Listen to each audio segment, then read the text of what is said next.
শিক্ষায় দারিদ্র্য বিমোচনের মূল চালিকা শক্তি শিক্ষা সপ্তাহের উদ্বোধন করে বললেন প্রধানমন্ত্রী। প্রতিটি স্কুলে কম্পিউটার ল্যাব প্রতিষ্ঠার ঘোষণা। সংসদ সদস্য আনার হত্যার ঘটনায় মোস্তাফিজুর ও ফয়সালের 6 দিনের রিমান্ড মঞ্জুর। জিজ্ঞাসাবাদে হত্যাকাণ্ডের স্বীকারোক্তি। খালেদা জিয়ার মুক্তির মেয়াদ বাড়ানো নিয়ে নতুন ষড়যন্ত্রে লিপ্ত সরকার, মন্তব্য ফখরুলের। ভারতের কাছে দেশকে বিকিয়ে দিয়েছে আওয়ামী লীগ। এবং চলন্ত ট্রেনে সংঘবদ্ধ ধর্ষণের ঘটনায় আরও একজনকে গ্রেপ্তার। এসএ কর্পোরেশনের সাথে সকল কার্যক্রম স্থগিত।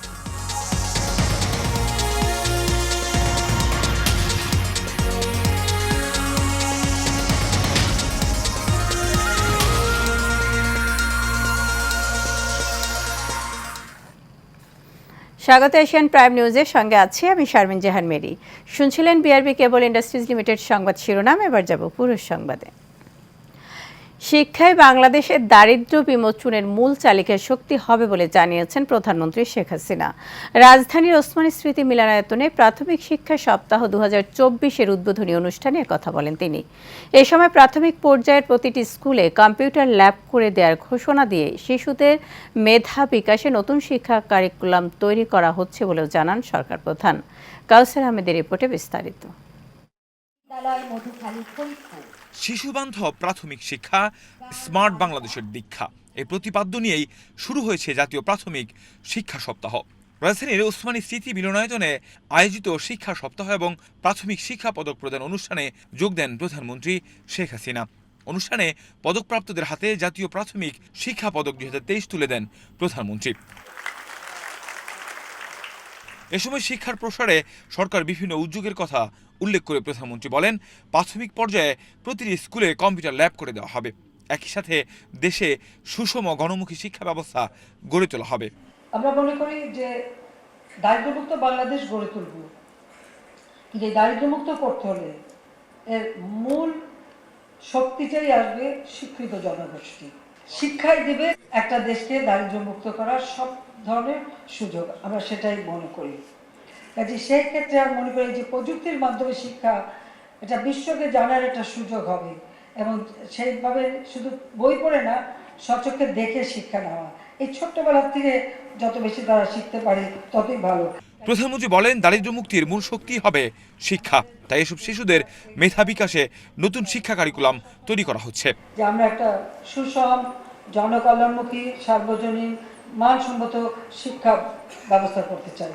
আর শুধু ওই কেতাবি বই পড়ে না, এই ছোট ছোট শিশুদের ভিতরে যে মেধা, মনন, সেগুলো তো আমাদের বের করে আনতে হবে, তাদের সুযোগ দিতে হবে। তাদের ভিতরে যে একটা কিছু করার ক্ষমতা আছে, সেটা যাতে বিকশিত হতে পারে সেই সুযোগটা সৃষ্টি করা দরকার। আর সেদিকে লক্ষ্য রেখেই কিন্তু আমরা শিক্ষার কারিকুলাম আধুনিক প্রযুক্তি জ্ঞানের মধ্যে নিয়ে আসছি প্রত্যেক স্কুলে। ইতিমধ্যে আমাদের লক্ষ্য আছে যে প্রতিটি স্কুলেই আমরা কম্পিউটার ল্যাব করে দেবো। প্রথমে এটা মাধ্যমিক থেকে শুরু করেছিলাম, এখন আমাদের লক্ষ্য আমরা প্রাইমারি থেকেই শুরু করে দেবো। আগামীর স্মার্ট বাংলাদেশের পরিচালক হবে আজকের শিশুরাই। আর তাই কোমলমতি শিশুদের সুপ্ত প্রতিভা বিকাশে এগিয়ে আসতে হবে সবাইকে।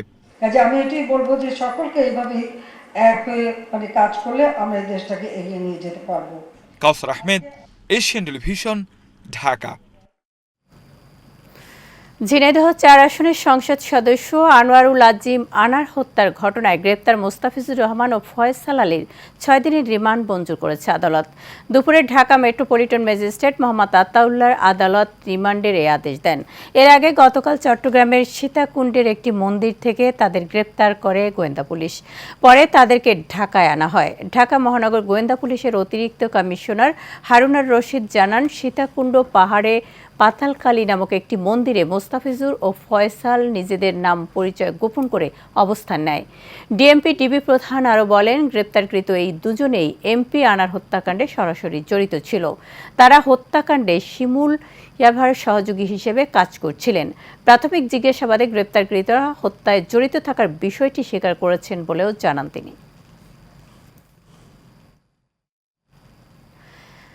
বিএনপি মহাসচিব মির্জা ফখরুল ইসলাম আলমগীর বলেছেন, জনগণকে বোকা বানিয়ে ভারতের কাছে দেশকে বিকিয়ে দিয়েছে ক্ষমতাসীনরা। দুপুরে নয়াপল্টনে খালেদা জিয়ার মুক্তির দাবিতে নারী ও শিশু অধিকার ফোরাম আয়োজিত মানববন্ধনে কথা বলেন তিনি। ভারত সফর থেকে সরকার কি এনেছে প্রশ্ন রেখে মির্জা ফখরুল বলেন, সব চুক্তি ও সমঝোতা করা হয়েছে দেশের স্বার্থের বাইরে। তিনি আরও বলেন, খালেদা জিয়া মুক্ত না হলে গণতন্ত্র মুক্তি পাবে না। 6 মাস পর পর খালেদা জিয়ার মুক্তির মেয়াদ বাড়ানো এটাও সরকারের নতুন একটি ষড়যন্ত্র বলেও মন্তব্য করেন তিনি।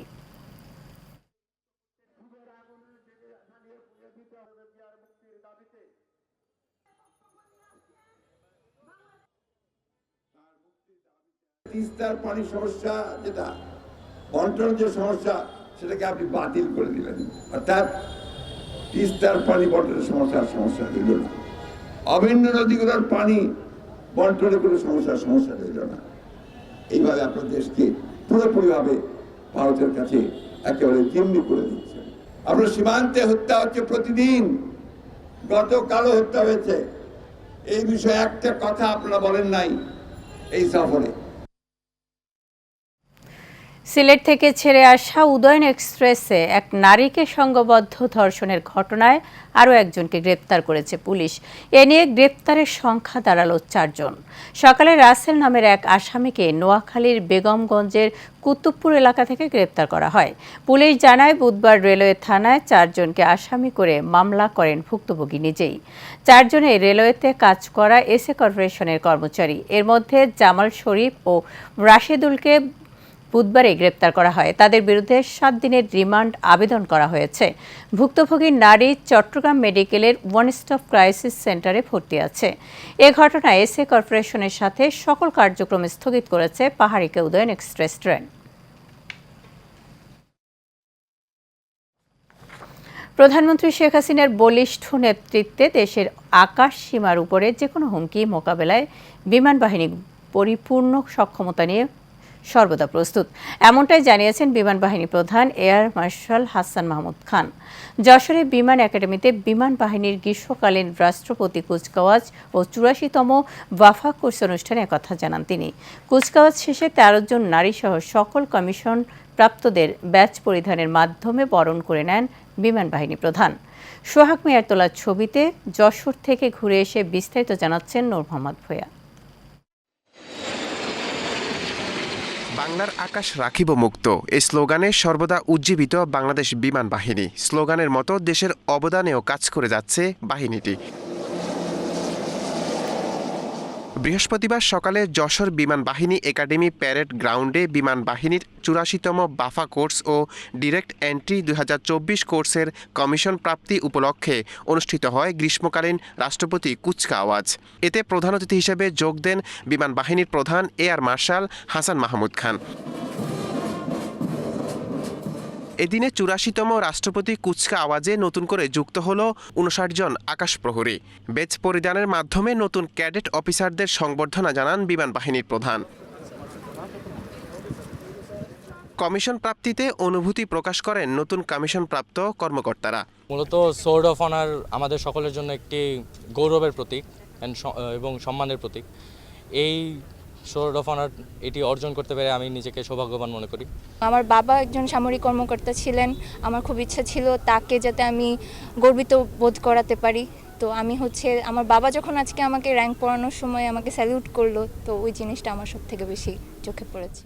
এর আগে বিমান বাহিনীর প্রধান বলেন, প্রধানমন্ত্রী শেখ হাসিনার বলিষ্ঠ নেতৃত্বে ও দিক নির্দেশনায় দেশের আকাশ সীমার যে কোনো হুমকি মোকাবেলায় এই বাহিনী পরিপূর্ণ সক্ষমতা রয়েছে। 53 বছরের পথ পরিক্রমায় বাংলাদেশ বিমান বাহিনীর ব্যাপ্তি ও পরিসর যেমনি বৃদ্ধি পেয়েছে, তেমনি ব্যাপকতায় এসেছে এর সামগ্রিক কর্মকাণ্ডেও। বর্তমানে বিমান বাহিনী আধুনিক প্রশিক্ষণ প্রযুক্তি ও সরঞ্জামাদির সমন্বয় সক্ষমতা ও অবস্থানগত দিক থেকে অতীতের তুলনায় অনেক বেশি উন্নত ও অগ্রসর। দেশের ক্লান্তি লগ্নে এবং যে কোনো সংকটে দেশ ও মানুষের কল্যাণে জাতীয় স্বার্থে নিজেদের নিয়োজিত রাখার আহ্বান জানান বিমান বাহিনীর প্রধান এয়ার মার্শাল হাসান মাহমুদ খান। দেশের মুক্তিযোদ্ধা থেকে শুরু করে দেশের সব দুর্যোগ সংকট মোকাবেলায় অন্যান্য বাহিনীর মতো বিমান বাহিনীর অবদানও অনিবার্য। তাই তো বিমান বাহিনীকে আরও চৌকস করে তুলতে বর্তমান সরকারের প্রচেষ্টা অব্যাহত রয়েছে। যশোর বিমান বাহিনী একাডেমি থেকে নূর মোহাম্মদ ভূঁইয়া, এশিয়ান টেলিভিশন।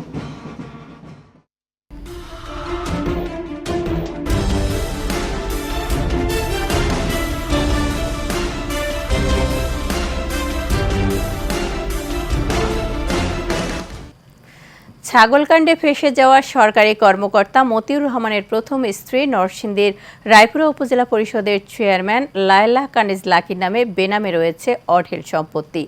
নরসিংদীর মরজালে গড়েছেন দৃষ্টিনন্দন লায়লা কটেজ ডুপ্লেক্স বাড়ি, লায়লা কানিজ লাকি সড়ক, লাকি ফাউন্ডেশন এবং ওয়ান্ডার পার্ক ও ইকো রিসোর্ট, যা নির্মাণে হাজার হাজার কোটি টাকা খরচ হয়েছে। স্থানীয় অনেকের জমি জোরপূর্বক দখলের অভিযোগ পাওয়া যাচ্ছে। এখন নরসিংদী প্রতিনিধি মোর্শেদ শাহরিয়ারকে সাথে নিয়ে আরো জানাচ্ছেন বাতিন বিপ্লব। ক্যামেরার চোখে দৃশ্যমান এই রাজকীয় বাড়িটি বাংলাদেশের আলোচিত ও সমালোচিত ব্যক্তি জাতীয় রাজস্ব বোর্ডের সাবেক সদস্য মোহাম্মদ মতিউর রহমানের প্রথম স্ত্রীর।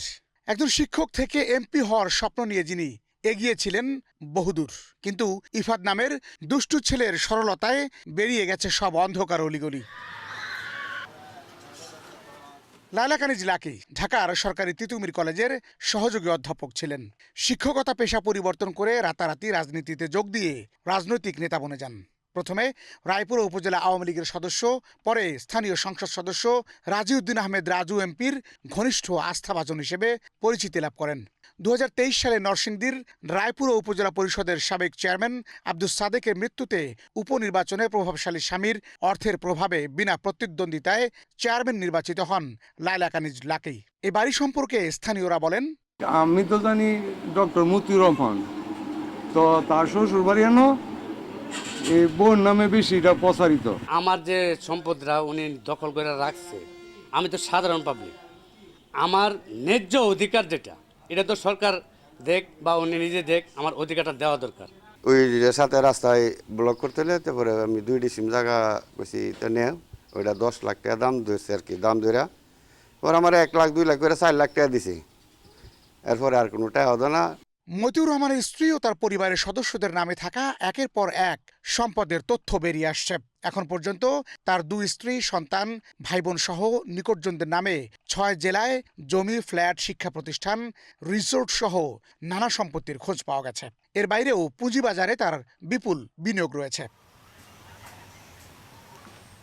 Batin Biplob, Asian television, Dhaka.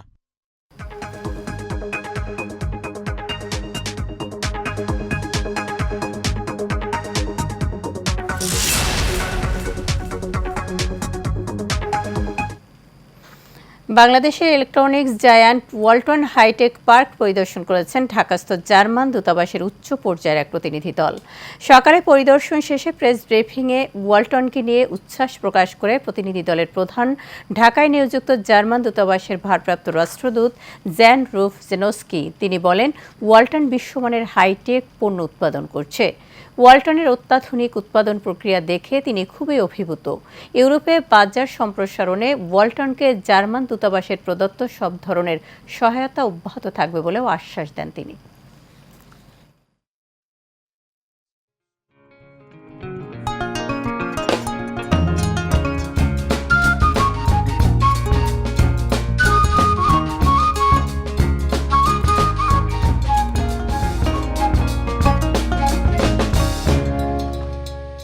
এবার এইচএম স্টিল চট্টগ্রাম সংবাদ।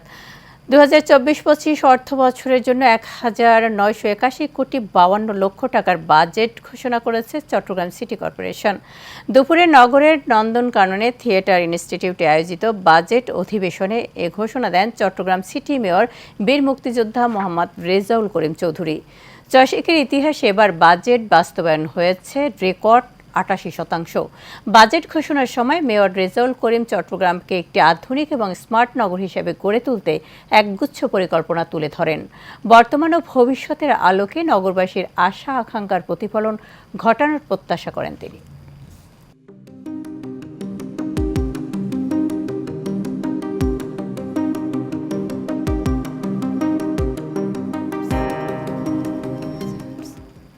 Presents health and beauty. আবহাওয়া এবং বিভিন্ন দূষণের ফলে ত্বকের সমস্যা হয়ে থাকে জানিয়ে এ নিয়ে সমাধান দিয়েছেন প্রখ্যাত চর্মরোগ বিশেষজ্ঞ অধ্যাপক ডাক্তার এম.ইউ কবির চৌধুরী। বিস্তারিত বাতিন বিপ্লবী রিপোর্টে। শরীরের সবগুলো অঙ্গকে আবৃত রেখে গরম বৃষ্টি রোদ উপেক্ষা করে বাইরের সব জীবাণুর সাথে যুদ্ধ করে মানব দেহকে ভালো রাখার কাজটি করে থাকে চামড়া। ফলে একজন মানুষের শারীরিক মানসিক শক্তির জন্য ত্বকের সুস্থ থাকা সবচেয়ে জরুরি। পলিউশন বা এই দূষিত পার্টিকেল লেভেল যেটা বাংলাদেশে সবচেয়ে বেশি, তার কারণ হলো ঢাকা শহর একটা কসমোপলিটন সিটি, যেখানে সব কিছুই আছে। এখানে কলকারখানা আছে, এখানে ইন্ডাস্ট্রি আছে, এখানে গার্মেন্টস ফ্যাক্টরি আছে, এখানে লক্ষ লক্ষ গাড়ি আছে, ধুলাবালি আছে, মানুষের সংখ্যা অনেক বেশি। এটা একটা কারণ। আর গাড়ি ধোয়া আরেকটা কারণ, ধুলাবালি আরেকটা কারণ। শহরের খুব নিকটে ইট ভাটা, যেখানে কয়লা পোড়াচ্ছে, ধোঁয়া আসতেছে, এই সব মিলে আমাদের পরিস্থিতি খুবই খারাপ। আমাদের নদীগুলি অত্যন্ত, খালগুলি অত্যন্ত নোংরা পানিতে আবর্জনায় ভর্তি, যে কারণে নোংরা পানি লাগলে একজিমা হইতে পারে, বিভিন্ন লোক দেখা দেয়। আর এই যে আমাদের যে পার্টিকেল লেভেল বেশি বা দূষিত আবহাওয়া বাচ্চাদের হাঁচি কাশি, যেটাকে আমরা সর্দি বলি, এবং কার্বন পার্টিকেল যে আছে, আমাদের কার্বন পার্টিকেল যেটা হয়। করোনা পরবর্তী ত্বকের বেশি সমস্যা জানিয়ে বিশেষজ্ঞ বলেন, গরমে প্রকোপ বাড়েনি এই রোগের। আবহাওয়ার সঙ্গে সবচেয়ে নিকটবর্তী আমাদের অঙ্গ হলো ত্বক, কারণ এই ত্বকটাতেই প্রথম আবহাওয়ার পরিবর্তন পরিলক্ষিত, যেমন অতিবৃষ্টি, অনাবৃষ্টি, গরম, এই বিভিন্ন কারণে এই ত্বকের যে রোগটা হওয়ার কথা ছিল অনেক পরে, অনেক আগে হয়ে যায়। সেটা একটা রোগী, সে অ্যাটোপিক বাচ্চা আছে, অ্যাটোপিক অ্যালার্জি বলে। এই বাচ্চাগুলি দূষিত আবহাওয়ার কারণে ওদের চুলকানি বেড়ে যায়, ক্ষত বেড়ে যায়, এদের ইনফেকশন বেড়ে যায়, শরীর ইমিউনিটি কমে যায়। এই বিভিন্ন কারণে অবশ্যই এই যে বর্তমান যে আমাদের দেশে যে এই দূষিত আবহাওয়া, পৃথিবীতে 1, 2, 3 যাই বলি, কিন্তু আমাদের অত্যন্ত ক্ষতিকর। এই যে গ্লোবাল ওয়ার্মিং আরেকটা জিনিস। গ্লোবাল ওয়ার্মিং কারণে অসময়ে বৃষ্টি হয়, অসময়ে রৌদ্র হয়। এই কারণে ত্বক নিতে পারে না, কারণ ত্বকটা এই আবহাওয়ার সঙ্গে ম্যাচ করতে হয়। অনেক সময় আবহাওয়ার পরিবর্তনের কারণে, অসম পরিবর্তনের কারণে এই জিনিসটা ত্বক অনেক সময় ম্যাচ করতে পারে না এই আবহাওয়ার সঙ্গে, এবং চর্মরোগগুলি বাড়ে। বিশেষ করে আবহাওয়া ও বিভিন্ন দূষণের ফলে সমস্যাগুলো হয়ে থাকে বলে জানান অধ্যাপক ডাক্তার এম.ইউ কবির চৌধুরী। Batin Biplob, Asian television. এরই সাথে শেষ করবো এশিয়ান প্রাইম নিউজ। তার আগে বিআরবি কেবল ইন্ডাস্ট্রিজ লিমিটেড সংবাদ শিরোনাম জানাবো আরও একবার।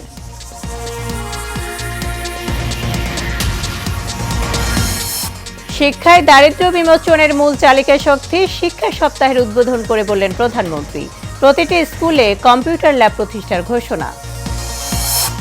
সংসদ সদস্য আনার হত্যার ঘটনায় মোস্তাফিজুর ও ফয়সালের 6 দিনের রিমান্ড মঞ্জুর, জিজ্ঞাসাবাদে হত্যাকাণ্ডের স্বীকারোক্তি। খালেদা জিয়ার মুক্তির মেয়াদ বাড়ানো নিয়ে নতুন ষড়যন্ত্রে লিপ্ত সরকার, মন্তব্য ফখরুলের। ভারতের কাছে দেশকে বিকিয়ে দিয়েছে আওয়ামী লীগ। এবং চলন্ত ট্রেনের সংঘবদ্ধ ধর্ষণের ঘটনায় আরও একজনকে গ্রেফতার, এসএ কর্পোরেশনের সাথে সকল কার্যক্রম স্থগিত। এই ছিল আমাদের এখনকার মতো সংবাদ আয়োজনে। আমাদের পরবর্তী আয়োজন দেখার আমন্ত্রণ জানিয়ে শেষ করছি। এতক্ষণ আমাদের সাথে থাকার জন্য ধন্যবাদ। শুভরাত্রি।